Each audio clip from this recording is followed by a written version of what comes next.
भाई असरानी साहब तो इस दुनिया को अलविदा कह रहे हैं, लेकिन उनकी जो पूरी जिंदगी है ना, वो हम सबकी जितनी भी जनरेशन है, चाहे आप 10 साल के हो, 15 साल के हो, चाहे 50 साल के हो, चाहे 70 साल के हो, सब की सब जनरेशन ने उनको देखा है। जब देश आजाद हुआ था 1947 में, तब उनकी उम्र थी 7 से 8 साल।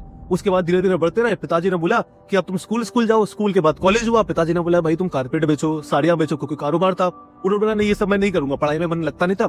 फिर भी पढ़ाई किस तरीके से कर रहे थे। अब लास्ट में आके उस टाइम जयपुर में, क्योंकि वो राजस्थान से थे, जयपुर में पहला आकाशवाणी खुला था, वहां पे वो गए जॉब के लिए कि भाई वॉइस ओवर आर्टिस्ट। वहां पहुंच गए। जैसे वहां पहुंचे, जो मेन हेड था वहां का, उसने बोला भाई तुम्हारे कपड़े देखो, तुम्हारे नाखून देखो, तुम एक काम करो, सब काट पीट के आराम से कल आना।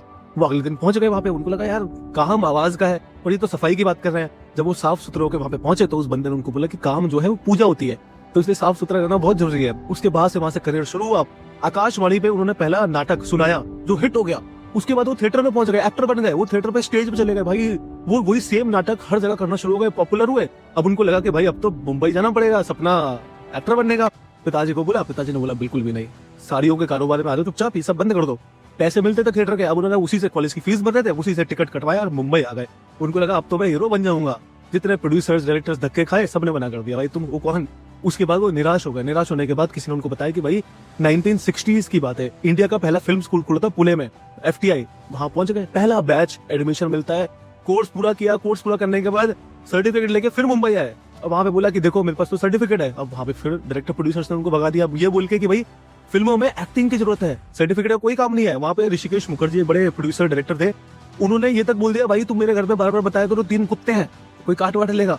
फिर वो FTI चले गए। वहां पे FTI जाके अपने जो उनके मेन हेड थे वहां पे उनको बोला कि ऐसा हो गया, तो उन्होंने बोला काम करो, तुम यहाँ पे जॉब करो।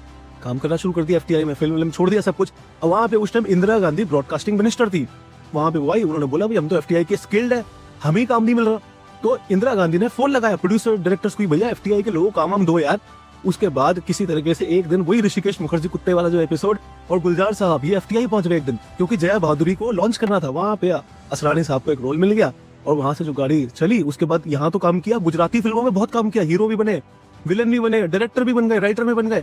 उसके बाद फिल्में करते करते भाई 350-400। और भाई उनकी जिंदगी का सबसे आइकॉनिक मोमेंट था भाई जब उन्होंने शोले फिल्म करी। उसमें उनका डायलॉग था, हम अंग्रेजों के जमाने के जेलर हैं।